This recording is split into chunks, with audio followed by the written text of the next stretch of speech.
Hi guys, welcome back to another video. This time I'm going to be talking about all the news in the Premier League. If there is much, as you're not seeing a lot of football at the minute, but I think the main aspect is, are we going to see a champion this season? Are we going to see teams relegated?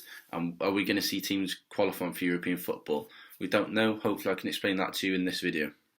So obviously, as it stands, the Premier League will be returning around April 30th or just at the start of May. If that was to happen, we might see an end to the season, in which case it is likely that Liverpool will win, and there could be teams getting relegated as well. I think at the minute it's Norwich, Bournemouth, and I think, is it West Ham down at the bottom? I know a lot of teams are down there. Watford were down there, Southampton are down there. It's a lot of teams. It could affect a lot of teams if the season ends or if it doesn't end. Likewise, if it doesn't end, are we going to see a champion? Are we going to see Liverpool lift the trophy for the first time in the Premier League? I think it would be devastating for a Liverpool fan if they weren't going to win the league this season, regardless of if the season finishes.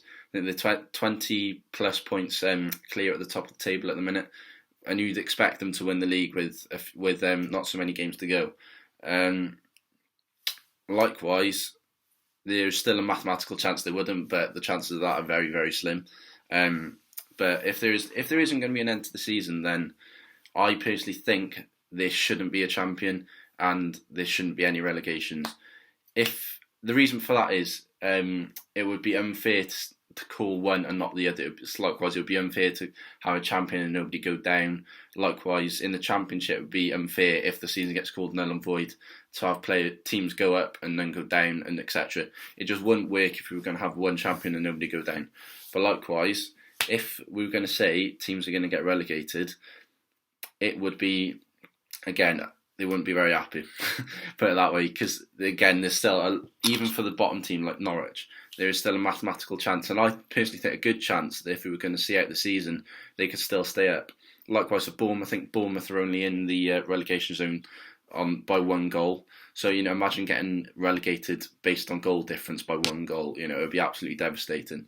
And they probably, again, fancy themselves, even though they haven't performed that well this season, they would probably fancy themselves to stay up, as you would if you were only a goal off safety.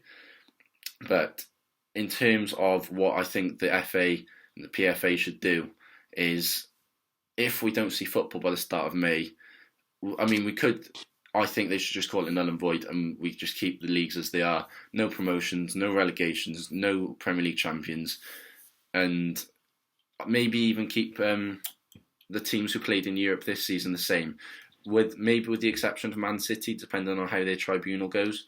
But it would be the same sort of thing if we're not going to relegate anyone, to call the top four and keep teams like that in the same position. I just think it would be unfair. So I think the teams that played in the Champions League this season, Tottenham, Liverpool, Chelsea, maybe one more team as an exception to Man City, I think that would be the fairest way to do it. Because if we were to call the top four now, you'd think, well, why aren't we calling the same relegation teams? Why isn't Liverpool winning the league? Why is, Man United and Arsenal potentially might not even get the top four, maybe not even Europa League spots. That's my personal opinion, but I think we'll have to see what the governing bodies decide. It is likely, we haven't reached the peak of the coronavirus yet, so we could still see some updates and longer extensions how we're not going to have any live football. But we'll have to see what they decide. If we don't get any football by May, I think it's not going to happen. But if we do, we could play through the summer months. Football in the sun, as all us football fans would love, in beer gardens, watching it on the telly, great atmosphere. Hopefully we look forward to that. But if we don't, keep the leagues the same, keep all the same teams in the league, and we'll start again next season in a preparation for the Euros that are going to happen next year as well. So that was just a quick roundup, really, of my opinion on the Premier League at the minute. There hasn't been a lot of news or a lot of updates yet, as there have been in the non-league and a couple in the Football League of some stories. But I think the main question is to everybody, what will happen? Everybody just keep your eyes on the social media accounts. We will be one of the first to tell you the news whenever it breaks. it looks like at the minute we can still say we're going to get football in May, but we'll have to see what happens. There might be some more updates. Like I said, we haven't reached the peak of the coronavirus yet, so we might not see it. But hope you enjoyed the video. Again, any advice, please leave it in the comments. Don't forget to like and subscribe. Check out our social media at WDSportz. Thank you. See you next week.